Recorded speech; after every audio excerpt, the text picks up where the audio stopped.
저출산 문제의 대응 방안에 대해 강의할 울산광역시 인구 전문 강사 김도현입니다.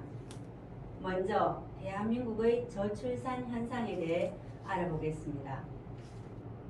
우리나라는 OECD 38개 국가 중 저출산 속도와 고령화 속도 모두 빠른 수치를 기록하고 있습니다. OECD 합계 출산율은 2019년 기준 1.61명입니다. 2020년 연간 합계 출산율만 놓고 보면 OECD 평균의 절반 수준입니다. 2021년 대한민국의 합계 출산율은 얼마일까요?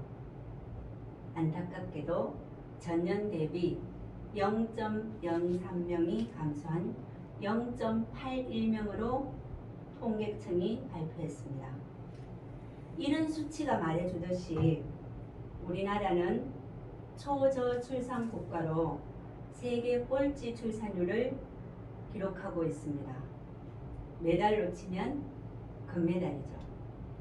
인구 감소를 방치한 나라 중 부흥한 예는 없다고 합니다.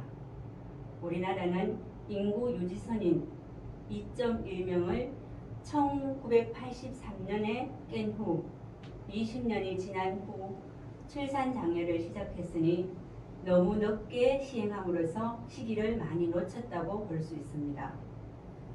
출산 장려를 하기 시작한 2000년대 초반에 저출산 고령화에 대한 기본법을 만들어 시행해 왔음에도 2021 합계 출산율 0.81명이란 참혹한 결과를 낳게 된 것입니다. 대한민국은 저출산이 아닌 이미 초저출산국으로 심각한 상황입니다. 자, 임산부의 아름다운 자태가 보이시죠? 소중한 생명을 잉태한 임산부들은 영웅으로 모셔야 된다고 생각합니다. 우리 주변에서 이런 임산부의 모습을 자주 볼 수 있으면 좋겠지만 현실은 그렇지 못하죠. 저희 집안에서도 지난해 큰아들의婚사를 치렀습니다. 결혼하면 손주를 빨리 보고 싶어 하는 게 부모들의 당연한 바람이죠. 하지만 아이를 언제 가질 건지 간섭할 수도 없는 것이 현실입니다. 저희 며느리는 전문직이지만 경력이 단절될까 우려해서 어느 정도 역량을 갖춘 후에 아이를 가질 계획이라고 말합니다. 제가 지난번 강의에서 저출산 현상의 대응 방안 중 하나가 저희 가정에서도 예외 없이 나타나고 있으나 대한민국의 미래 과연 어떻게 될까요? 우리나라 저출산 현황을 보면 1983년 2.0명을 기준으로 해서 2021 0.81명으로 떨어지기까지 38년간 저출산 현상이 지속되고 있습니다. 현격한 출생아 수 감소는 1980년을 기준으로 보면 87만 명이었던 출생아 수가 2021년에는 30% 수준 떨어진 26만 500명을 기록하고 있습니다.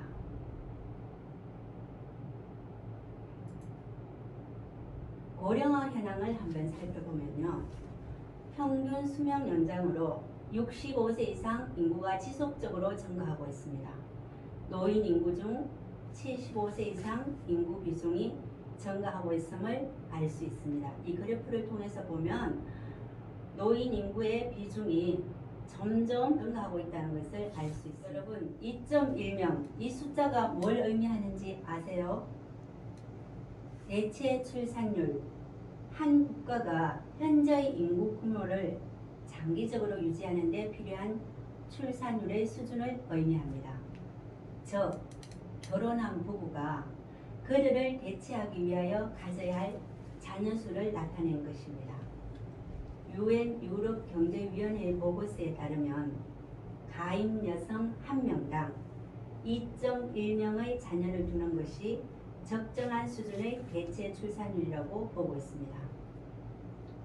그러나 어떤 선진국도 자연 감소 중 출산율을 인구 유지선인 2.1명까지 되돌린 경우는 없다고 합니다. 우리나라 출산율 감소는 그 기록을 무서운 속도로 갈아치우고 있습니다. 지금이 인구 대책을 세울 마지막 기회입니다. 그럼 2021년 대한민국의 출산율은 과연 얼마일까요? 제가 아까 잠깐 언급한 적이 있는데요. 0.81명입니다. 그러면 우리나라의 수도 서울은 몇 명일까요? 서울은 0.63명, 부산은 0.73명, 저희가 살고 있는 울산은 0.94명입니다. 대도시로 갈수록 출산율이 떨어지고 있음을 알 수 있습니다. 즉, 인구 밀도가 높을수록 출산 환경이 나빠지기 때문입니다. 여러분, 인구 절벽이란 말 들어보셨나요? 이미 6년 전부터 나타나기 시작했는데요. 절벽이란 쭉 가다가 뚝 떨어지는 현상이죠. 인구수가 낭떠러지로 뚝 떨어지고 있음을 볼 수 있습니다. 인구 절벽이란 생산 가능 인구 15세에서 64세의 비율이 급속하게 줄어드는 현상으로 요약할 수 있습니다. 인구 절벽은 미국의 저명한 인구학자 헨리 덴트가 제시한 개념입니다. 덴트는 세계 곳곳에서 베이비붐 세대들의 은퇴가 본격화되면서 다음 소비주역 세대가 나타날 때까지 경제가 어려운 상황에 놓이게 되는 현상을 두고 인구 절벽이라 명명했습니다. 인구 감소와 함께 빠르게 고령화가 진전되고 있는데요. 고령화로 인해 지난해 사망자 수가 통계 작성 이후 처음으로 31만 명을 넘어섰습니다.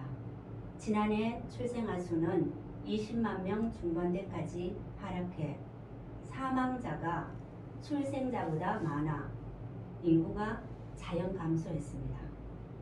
사망자 수가 출생자 수보다 많은 인구 데드크로스 현상은 2년째 일어나고 있습니다. 2020년 3만 3천 명의 인구가 감소했으며 2021년에는 5만 7,300명의 총 인구가 줄어들었습니다. 통계청은 코로나19가 총 인구 감소 시기를 단축시킨 것으로 보고 있습니다. 2021년 정부에서는 특단의 대책이 없는 경우 우리나라는 2030년에서 2040년 인구 절벽에 따른 인구 지진이 발생할 것으로 예상한다며 대책을 내어놓겠다고 했습니다. 인구 지진은 영국의 인구학자 폴 윌리스가 자연재앙인 지진보다 급격한 인구 고령화의 파괴력이 훨씬 크다는 뜻으로 고령사회 충격을 지진에 비유하여 표현한 용어입니다. 윌리스는 생산 인구보다 고령 인구가 많은 인구 지진을 리히터 규모 9.0의 대지진에 비유했습니다. 인구 절벽 넘어 인구 지진, 즉 고령 사회의 충격을 지진에 비유한 용어입니다. 여러분, 지진 무서우시죠?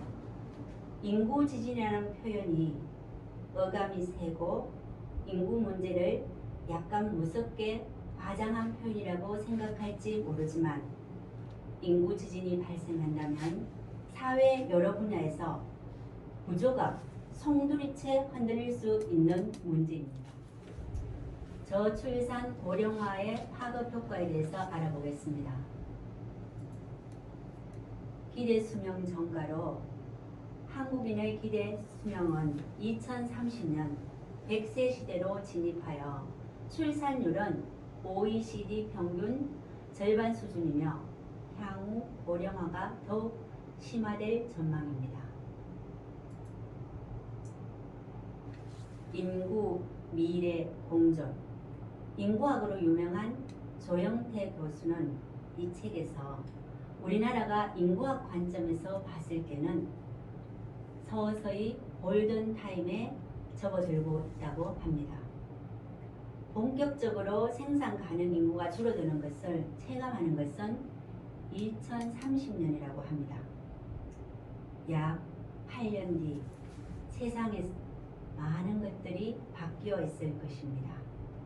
학령 인구가 점점 감소하면서 벌써 대학은 신입생 모집에 어려움을 겪고 있고 벚꽃 피는 순서부터 즉 남쪽에서부터 북쪽으로 서서히 대학이 문을 닫을 것이라는 웃지 못할 이야기도 돌고 있다고 저술하고 있습니다. 만민은 평등하지만 인구 감소의 영향은 평등하지 않다 라는 선언을 하면서 독자들을 긴장시키고 있는데요. 인구 감소의 사회적 여파가 모든 이에게 평등하지 않다는 주장입니다. 특정 연령, 지역, 산업, 재화에 차별적으로 영향을 준다는 뜻입니다. 예를 들면 출산율 감소로 신생아 관련 산업 및 종사자는 풍전등화의 위기에 몰렸고 또 다른 예는 2020학년도 신입생 정원을 채우지 못한 대학이 수두룩하고 문제는 정원을 채우지 못한 대학 대부분은 지역에 있는 대학이라는 점입니다. 대한민국 미래 어떻게 변할까요? 2021년 약 5천만 명이었던 인구가 2100년이 되면 약 1950만 명으로 줄어들 수 있다고 합니다. 지금부터 약 80년 후 2100년에는 전체 인구의 약 40% 수준으로 감소한다고 합니다. 과연 이렇게 될까? 라는 의문을 저도 가져봤는데요. 예측하기도 이렇게 될 전망이 훨씬 높다고 합니다. 10년 뒤 부산이 사라진다라고 한 인구학자는 말하고 있습니다. 실질적으로 일하는 25세에서 59세까지의 국내 인구가 앞으로 10년 뒤 315만 명, 즉 부산시 인구만큼 사라질 것으로 추산했습니다. 이 슬라이드를 보면 2067년이 되면 15세에서 64세 인구 1명당 65세 이상 노인 1명을 부양해야 한다고 합니다. 뿐만 아니라 지방 소멸의 가속화와 학생 수 감소로 인한 폐교 문제, 노인 부양비 증가 등 사회 전반으로 이어져 인구 지진에 비유한 것과 같이 그야말로 사회 구조를 뿌리채 흔드는 재앙 수준의 변화가 불가피하다고 합니다. 시대를 거슬러 로마 제국을 살펴보면 원래 인구 대국이었던 로마 제국의 최초 황제 아우구스투스는 미혼 여성에게 독신세를 매긴 것으로 유명하다고 합니다. 제국의 위력은 인구에 있다는 말처럼 인구는 국부, 출산 저하는 국력 감소 라는 것을 일찍이 로마 제국에서는 알고 있었다는 거죠. 우리나라가 다자녀 특권 같은 혜택을 주면서 출산을 장려하는 것도 그 일환인 듯 합니다. 허나 작금의 대한민국에서 아이 한 명을 키우기까지 드는 비용을 생각하면 출산이 쉽지 않은 결정인 것입니다. 저출산 극복, 가족 안에서 찾다. 저출산 현상의 대응 방안을 살펴보겠습니다. 첫째, 출산 양육 지원 및 제도 마련입니다. 출산 양육 직업 제도, 육아 휴가 제도 등을 확대하여 출산과 양육에 대한 부담을 줄여줘야 합니다. 두 번째, 공교육의 확대입니다. 사교육비를 줄일 수 있도록 공교육에 대한 투자를 해야 합니다. 세 번째, 양성평등 문화의 확립입니다. 직장 여성이 출산과 양 때문에 불이익을 받지 않도록 해야 합니다. 네 번째는 가치관의 변화입니다. 옛날에는 30살이 되기 전에 결혼을 하였고 결혼이란 것이 당연한 것으로 받아들였지만 가치관이 변하면서 결혼이라는 것이 당연한 것이 아닌 선택사항이 되어 결혼 나이의 상승, 결혼을 하더라도 자녀가 없는 가구의 증가, 이혼율 증가로 인해 자연스럽게 출산율이 감소하고 있다고 합니다. 저출산 문제는 어느 한두 가지 방법으로 해결되는 것이 아닙니다.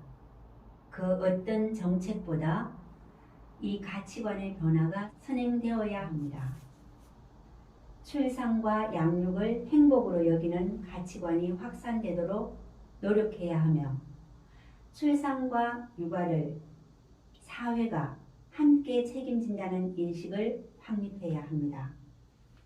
다섯 번째, 사회적 출산 인프라 부족입니다.